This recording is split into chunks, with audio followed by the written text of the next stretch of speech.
ሰላም ጤና ይስጥልኝ ውድ ተመልካች አድማጮቻችን ይህ ኤንቢሲ ወቅታዊ ዓለም አቀፋዊ ዝግጅታችን ነው።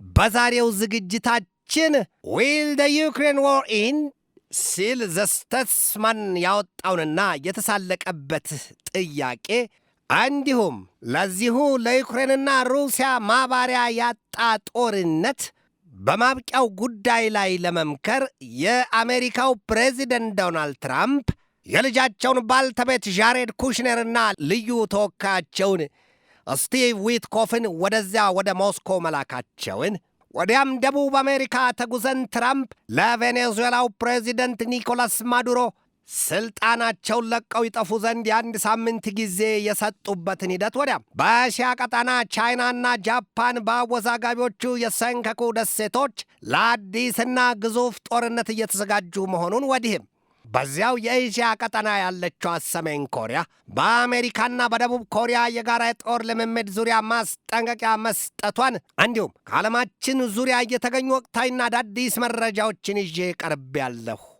እስከ ዝግጅቱ ፍጻሜ ድረስም አብራችሁኝ ትዘልቁ ዘንድ የአክብሮት ግብዣዬ የአየር ሞገዱን ሁሉ አሳብሮ ከልባችሁ ይድረስ የምላችሁ አዘጋጅቼ የማቀርብላችሁ ትዕግስቱ በቀለ ነኝ።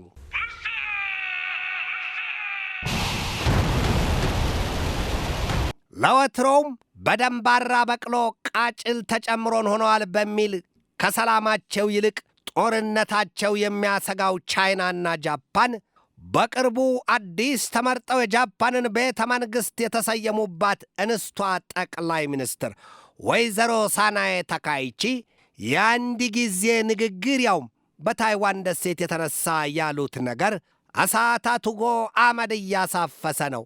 አፍ ሲያመልጥ ራስ ሲመለጥ አይታወቅ የሚሉትን መሆኑ ነው የኢትዮጵያን አበውን ንግግር። ወይዘሮ ሳናዬ ታካይቺ የመዘዙት የነገር ሐረግ ዛሬ ደግሞ ሌላ ነገር ማምጣቱ ተሰምቷል። ያውም ሁለቱን ሀገራት ጃፓንና ቻይናን ክፉኛ በሚያወዛግቧቸው የሰንካኩ ደሴቶች ክፉኛ መፋጠጣቸው ተሰምቷል። የቻይና የጠረፍ ጥበቃ ኃይሎች በሕገ ወጥ መንገድ የውሃ ክልላችንን ጥሶ ገብቷል ባሉት የጃፓን የዓሣ አጥማጅ መርከብ በዚያው በሰንካኩ ደሴት አቅራቢያ ላይ ማጥቃታቸውን የተገለጠው ጃፓንና ቻይና የሚወዛገቡባቸው ሁለቱ ደሴቶች በየራሳቸው ቋንቋም ይጠሯቸዋል። ቻይና ዲያው ትላቸዋለች፣ ጃፓንም እነዚያኑ ደሴቶች ሰንካኩ ነው የምትላቸው።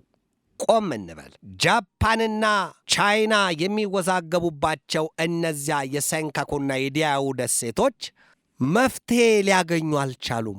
ቻይናም የራሴ ናቸው ትላለች፣ ጃፓንም የኔ ናቸው ትላለች። ታዲያ በእነዚያ ሁለቱ ደሴቶች የተነሳ ሁልጊዜ የሁለቱ ሀገራት የጠረፍ ጥበቃ ኃይሎች መፋጠጣቸውና አንዳንዴም መጋጨታቸው አልቀረም። ነገር ግን ብሎ ነገሩ አጥንትና ደም እየሠራ ከሄደ አንድም ሌላ ጦርነትን ይወልዳል፣ ሁለቱን ሀገራት እረፍት የሚነሳ ጉዳይ ሆኗል። ጃፓን በእነዚያ በሰንካኩ ስትል በምትጠራቸው ደሴቶች ጉዳይ ከቻይና ጋር እዋጋለሁ ብላ ነፍጥ የምታነሳ ከሆነ በቀጥታ አሜሪካ እገባለሁ ማለቷንም አንዘነጋውም። አሜሪካ የጃፓንን ኃይል ይሽመደመድና ይልፈሰፈስ ዘንድ በተለይም የጦር ኃይሏን ይዳከም ዘንድ የፈለገችበት አንድ ምክንያት አለ ነው የሚባለው። ከጥንተ ጥንቱ የመጣ ነው። ያውም ከዚያ የአሜሪካ የሂሮሺማና የናጋሳኪ የአቶሚክ ቦምብ ጥቃት ወዲህ ነው። ጊዜው ደግሞ እንደ አውሮፓኑ አቆጣጠር ነሐሴ 6 እና ነሐሴ 9945 መሆኑን እናስታውሳለን። በዚያን ጊዜ ቀደም ብሎ የጃፓን ጦር ኃይል ይሠራውን ያደርገውን ጠፍቶት የነበረና በፓርል ሃርበር አድፍጠው የነበሩ የአሜሪካን የጦር መርከቦች እስከ ጫኗቸው የጦር አውሮፕላኖቻቸውና ሰራዊታቸው ድረስ አድርገው በባህሩ ከርስ ያዘቀጡ ከሰላቸውንና አመዳቸውን የነዙ ናቸው ይሏቸዋል። አሜሪካ በዚያ እልህ ተንዘርዝራ በወሰደችው የበጥቀላ ጻፋ ጥቃቷ ነው የሂሮሺማና ናጋሳኪን ከተሞች በዚያ የመርዝ ድኝ የደበደበቻቸው ነው የሚባለው። በጣም ብዙ ጊዜ በዓለም ታሪክ ውስጥ ልዩ ስፍራ ይዞ የሚገኝ የዚያ የሂሮሺማና የናጋሳኪ የአቶሚክ ቦምብ ጥቃት ይነገርለታል። ባለ ልዩ ምዕራፍ ልዩ ታሪክ ነው።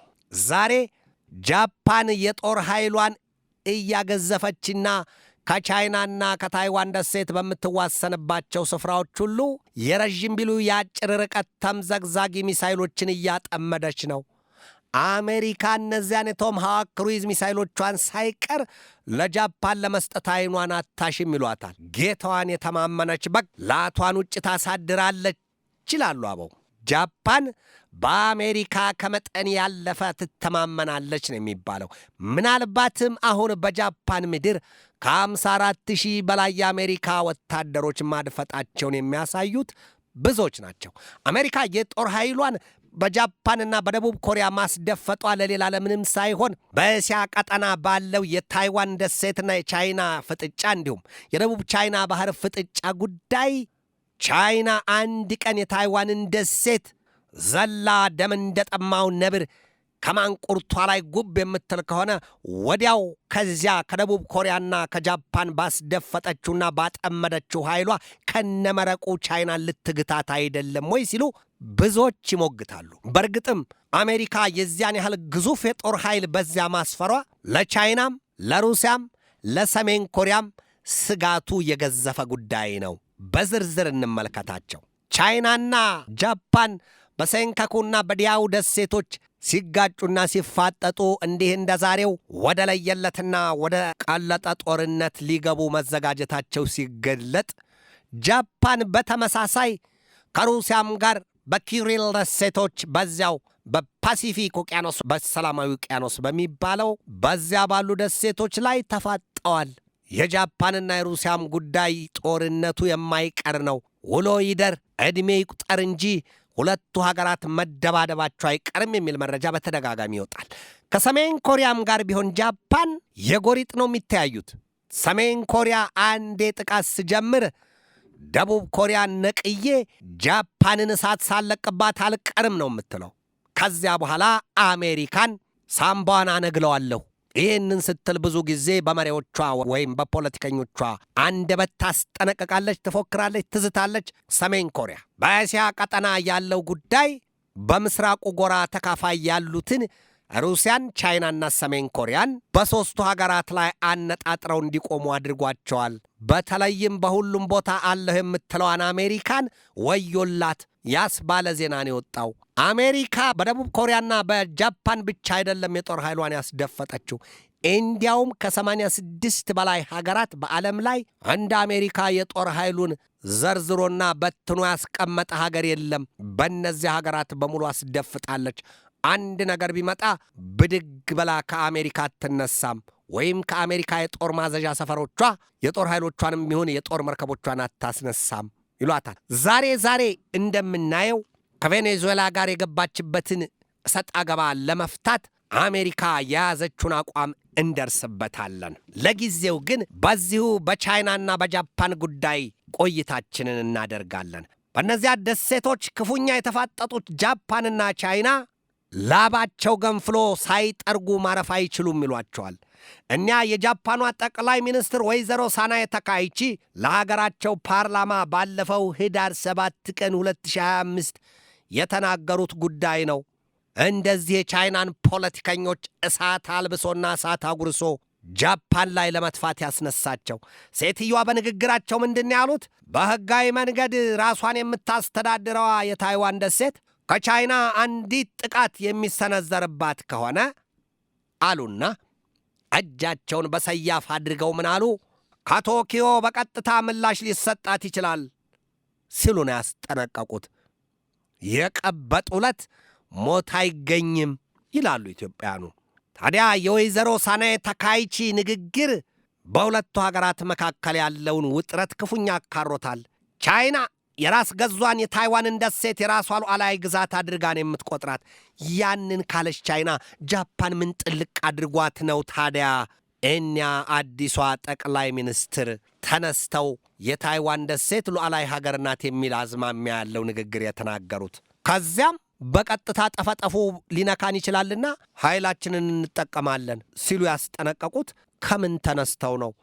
ይሄ በቻይና ባለሥልጣናት ዘንድ የራስ ምታትን የሆነው። ታዲያ ያንን ያየቿና የሰማቿ ቻይና ዜጎቿ እንዲች ብለው ወደ ጃፓን እግራቸው ዝር እንዳይል እንዲሁም የባህል ልውውጦች ይቋረጡ ዘንድ ማሳሰቧን የተነገረው። የዘፈን ዳርዳሩ እስክስታ ነው ይላሉ አበው። በዚያው በእስያ ቀጠና ያለችዋ ሰሜን ኮሪያም ብትሆን በአሜሪካና በደቡብ ኮሪያ የጋራ የጦር ልምምድ ጉዳይ በእልህ መገንፈሏን የተሰማው።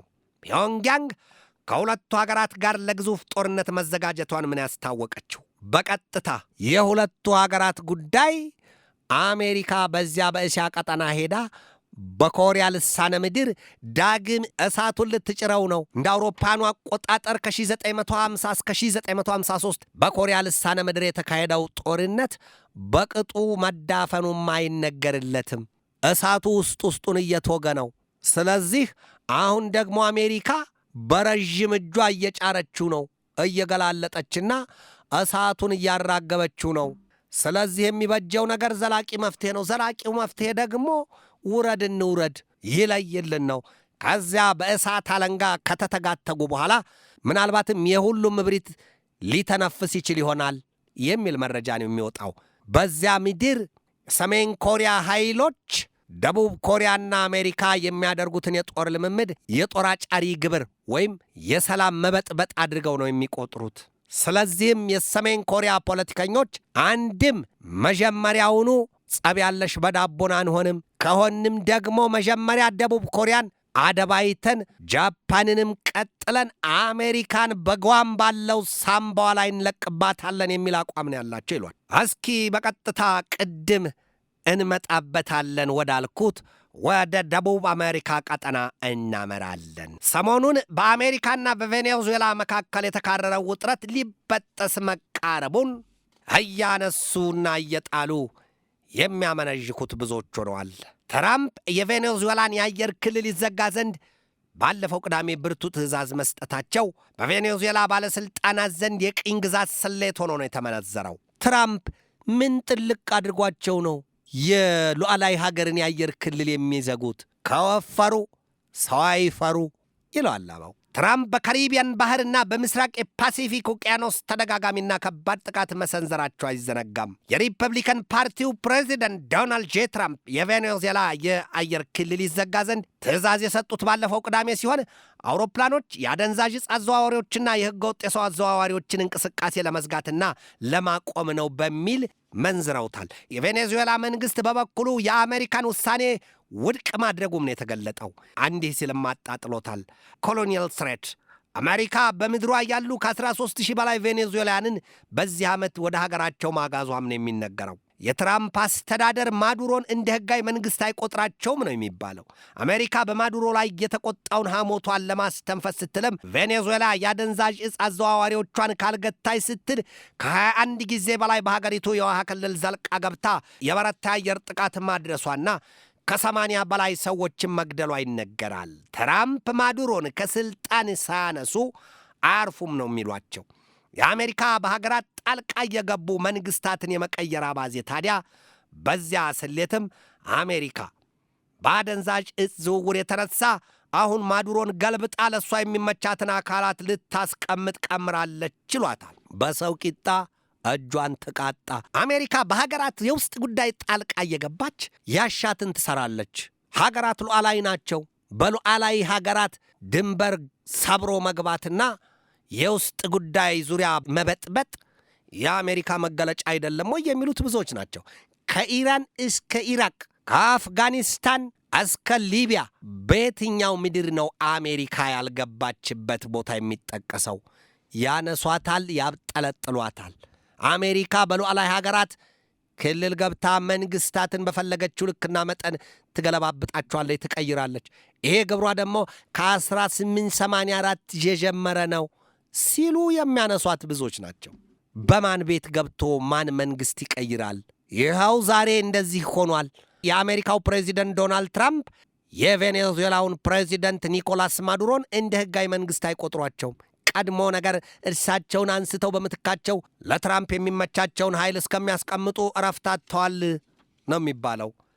ለዚያም ደግሞ ለኒኮላስ ማዱሮ የአንድ ሳምንት ጊዜ ብቻ ሰጥቻለሁ ሲሉ ባለፈው በተጠናቀቀው የህዳር ወር 28ኛው ቀን ማስጠንቀቂያ መስጠታቸው አይዘነጋም። የቬኔዙዌላው ፕሬዚደንትና ሌሎቹ ፖለቲከኞች አላሸበረኩም። የመጣው ይምጣ ሲሉ እያስጠነቀቁ ነው ለምላሽ። ለዚያች ሀገር ለቬኔዙዌላ ድጋፏን ያደረገችዋ ብርቱና አጋር አባሯ ሀገር ሩሲያም እንደ ኦሬሽኒክ ክሩይዝ ሚሳይሎቿንና ሌሎች የረዥም ርቀት ተምዘግዛጊ ሚሳይሎቿን ቢሉ የጦር አውሮፕላኖቿን ለኒኮላስ ማዱሮ መስጠቷን እናስታውሳለን። ነገር ግን አሜሪካ ከሰማይ መብረቅ ከምድር እሳተ ገሞራ ቢፈነዳ ያቀደችውን ሳታሳካ አትተውም ይሏታል። ይኸው ዛሬ በተሰማ ዜና ሰውየውን ከስልጣናቸው ካላባረረች ወይም ካላነሳች በስተቀር አትቆምም። የቬኔዙዌላ ተቃዋሚ ፓርቲ መሪዎችም የአሜሪካውን ፕሬዚደንት ዶናልድ ትራምፕን እሳያበጀሽን ይዘፍኑላቸው ይዘዋል። ይበርቱ እያሉ አሜሪካ ለዚያ ግብሯ ስትል ሲሆንም በውድ ሳይሆንም በግድ ይሉትን በሆነው ግብሯ ምንድን ያደረገችው? እጅግ በጣም በርካታ መጠንና አይነት ያላቸውን የጦር አውሮፕላኖቿን ወይም ቦምብ ጣይ አውሮፕላኖቿን እንዲሁም ከ75 እስከ 80 የጦር አውሮፕላኖችን አይነት በአይነት ያላንቀልባ በጀርባዋ አዝላ በከርሷ ደግሞ ህልቆ መሳፍርት የሌላቸው የጦር መሳሪያዎችን አይነት በአይነት ጥይትና የአሲድ መርዝና አረር ሰግጣ በካሪቢያን ባህር ዘልቃ ወደ ቬኔዙዌላ የውሃ ክልል የተጠጋቿን የዩኤስኤስ ጀራልድ አር ፎርድ ግዙፏን የዓለማችንን የጦር መርከብ ልካለች። ከዚያ እንደ ርግብ ፉር እያሉ እየተነሱ የኒኮላስ ማዱሮዋን ሀገር ቬኔዙዌላን አሰነቷን ሊያስጨርሱት ተዘጋጅተዋል። ታዲያ ይህንን እብጠት የሚያፈርጠው ሌላ ምንም አይደለም። ቬኔዙዌላ በዛ መልኩ ያበጠው አካሏ እንዳይፈነዳ ካስፈለገ ማዱሮ ተነስተው በጠፍ ጨረቃ እብስ፣ ሌላ ነገር የለም። ትራምፕ ያንን ካዩና ከሰሙ ማዱሮን ከተገላገሉ የአእምሮ አደንዛዥ አዘዋዋሪዎችም በቬኔዙዌላው ፕሬዚደንት ኒኮላስ ማዱሮ ዕውቅናና ይሁንታ ነውና የሚንቀሳቀሱት እነዚያ ይቋረጣሉ። በአሜሪካ ያንን አደንዛዥ እጽ እየሳቡ ከየሱቁ በችርቻሮ እየሸመቱ ያንን ሳብ እያደረጉ የጦር መሳሪያቸውንም በተመሳሳይ ከየሱቁ እንደ ቸኮሌት እየገዙ በንጹሐን ላይ የሚያርከፈክፉትን የጥይት አረር ያቆማሉ። ዋናው ምንጩ የአእምሮ አደንዛዥ ጉዳይ ነው። ያ እጽ ነው እንደዚህ ዜጎችን የሚበጠብጠው ስትል አሜሪካ ውስጧን ከፋፍታ አሳይታለች። ያንን ለማቆም ምንጩን ማድረቅ ነው። ይሄንን ብለው ተነስተዋል የአሜሪካው ፕሬዚደንት ዶናልድ ትራምፕ። ታዲያም ማዱሮን ሳያነሷቸው አይቀመጡም ነው የሚሏቸው። የአሜሪካ የቦምብ ጣይ አውሮፕላኖች በዚያች ሀገር የውሃ ክልል እየተሽከረከሩ ነው። አሁን ትራምፕ ቬኔዙዌላን ለመምታት ተዘጋጅተዋል ነው የሚባለው። ዛሬ ኒውስ ፊድ ባወጣው መረጃው ትራምፕ ጊቭስ ማዱሮ 1 ዊክ ቱ ሊቭ ቬኔዙዌላ። ትራምፕ ከማዱሮ ጋር በነበራቸው የስልክ ውይይት የአንድ ሳምንት ጊዜ የሰጧቸው ባለፈው ህዳር 28፣ በማግስቱ ቅዳሜ ደግሞ የቬኔዙዌላን የአየር ክልል ዘግቸዋለሁ አሉ። ታዲያ ትራምፕ የዚያን መሰል እርምጃን በዚህ በሰለጠነ ዘመን በቬኔዙዌላ ላይ መውሰዳቸው ነግበኔን እያስተረተ በትዝብት ዓይን ያሳያቸው ብዙ ሀገራት ናቸው ነው የሚባለው። ለወትሮም ትራምፕ በኢራን ዘልቀው በፈጸሙት የዚያ የሰኔ 22 ቀን ጥቃታቸው የኢራንን የኒውክለር ማብላያ ጣቢያዎች ኢስፋሃን፣ ናታንዝና ፎርዶውን ዶግ አመድ ማድረጋቸው ይታወቃል። በአንድ ሀገር ሉዓላዊ ክልል አቋርጦ ገብቶ የዚያን መሰል እርምጃ መውሰድ በየትኛው ዳኛና በየትኛው ሕግ ኃይል ይባል ይችላል? ገሚሶቹ ደግሞ ሰላም ያልገዛውን ኃይል ይገዛዋል። ጎበዝ፣ ኢራንም እምቢተኛ ሆናለች። ቬኔዙዌላም ዛሬ እምቢተኛ ሆናለች። አሜሪካ እኮ ሩሲያም አይቆረጥሙት ብረት ሆናባት ነው እንጂ ማሽተቱ አልቀረም። በተመሳሳይ ቻይናንም ማሽተቱ አልቀረም። ነገር ግን የቻይናና የሩሲያ ጉዳይ እንኳንስ ሊቆረጥሙት ካፍ የሚዶሉት ቀርቶ በአካባቢያቸው ቀረብ ብሎ የሚያነፈንፉት አልሆነም ሲሉ ለአሜሪካ መልሰው ስጋታቸውን የሚገልጡላት የገዛ ዜጎቿና ሴናተሮቿም ሳይቀር ያስጠነቅቋታል። አሁን የሩሲያና የዩክሬንን ጦርነት ወደሚመለከተው ጉዳያችን አልፋለሁ። አሜሪካ ብትል ብትሰራ ብትጥር በሩሲያና በዩክሬን መካከል 4ኛ ዓመቱን ሊደፍን የተቃረበውን ግዙፉን ጦርነት ለማስቆም ተስኗታል። የመጨረሻ ተስፋም ተሟጧል የሚሏት ብዙዎች ናቸው። አሜሪካ በአንድ ፊት ስትገነባ አውሮፓውያኑ ያፈርሱባታል። በቅርቡ የአሜሪካው ፕሬዚደንት ዶናልድ ትራምፕ ባቀረቡት የባለ 28 ነጥብ የሰላም ዕቅድ ዩክሬን ለሩሲያ የዶንባስን ግዛትና የክራይሚያን ወደብ ሙሉ በሙሉ ሰጥታ ትገላገል፣ በቃ ፑቲን ያንን ካላገኘ የምሱ ነውና እሱን ካልነከሰ አያርፍም ስጪ ብለው ነበረ ትራምፕ በዚያ የሰላም ዕቅዳቸው ዙሪያ። ምን ያደርጋል የአውሮፓ መንግስታት ደግሞ ዩክሬንን ምን ሲደረግ አይደረግም አትሰጫትም ያሉት። ባይቆጭ አንገበግባል። አይናቸው እያየ ያ ጮማ የዩክሬን ምድር ሲቆረስና ሲሄድ እነሱ የጥይትና የጦር መሳሪያ እንዲሁም የገንዘባቸውን ማዕት ያፈሰሱላት ዩክሬን የሚሰራው ሌላ የሚበላው ሌላን ከሆነ ምን እንጠብቃለን? ፑቲን የዩክሬንን ምድር አይነካትም አያገኛትም ሲሉ ወገባቸውን ታጥቀው ቆመዋል።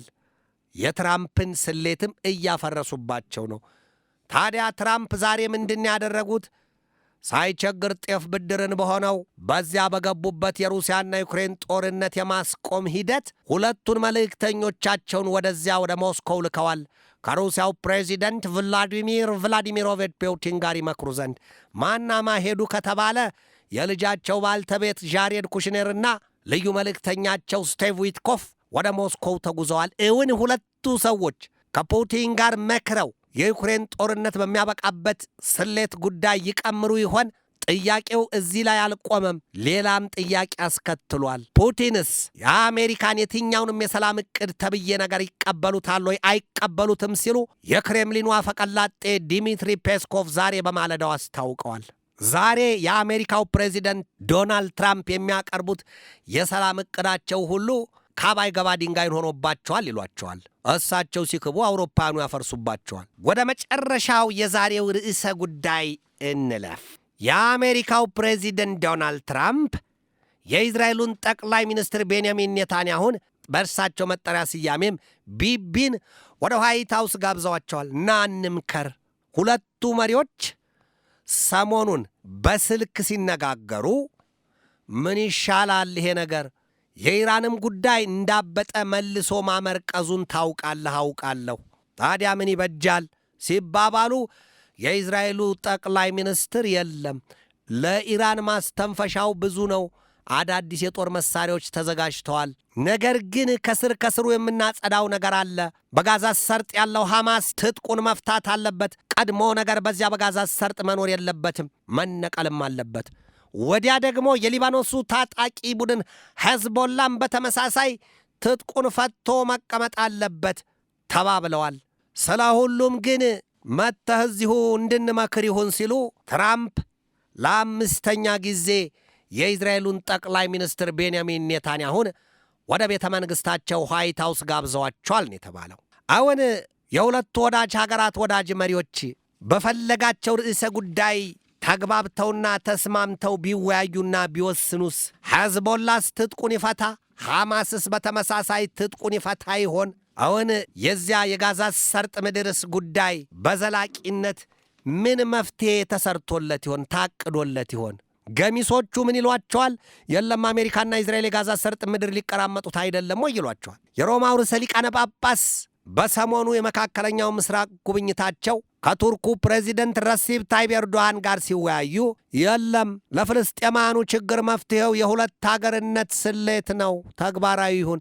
እነርሱ ዘ ቱ ስቴት ሶሉሽን ይሉታል። የሁለት ሀገርነት ወይም ዘ ቱ ስቴት ሶሉሽን ደግሞ በዋናነት ምን ይዟል ሲባል መጀመሪያ እስራኤል ከጋዛ ሰርጥ ከፍልስጤማኑ ምድር የጦር ኃይሏን ጠራርጋ ማስወጣት። ይሄ ብቻ አይደለም።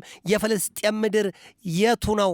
ማን ናቸው የፍልስጤማኑ ምድር የሚባሉት ሲባል ሙሉ በሙሉ እስራኤል የሰፈረችበት ምድር የፍልስጤማኑ ነው። ወደዚያ ድረስ ስሩን ይሰዳል። ፍልስጤማኑም ቢሆኑ ወደፊት እንደ ሀገር እንመሰርታታለን ብለው የሚያስቧት ፍልስጤምን ዋና ከተማቸውን ምስራቅ ኢየሩሳሌምን ካላደረግን የማይሆን ነው፣ ሞተን እንገኛለን ያሉት። እስራኤል ደግሞ የኢየሩሳሌም ጉዳይ ሲነሳ 5874 ዘመናትን ወደ ኋላ ትቆጥራለች። ከዚያ በፊት የኔ ምድር ስለመሆኑ ይኸውላችሁ ብላ ማጣቀሻ ታመጣለች። ወዲህም የሶሎሞንን ቤተ መቅደስ ሳይቀር በእማኝነት ትጠቅሳለች። የኔ ናት ኢየሩሳሌም፣ ፍልስጤማውያኑም የኛ ናት ይላሉ።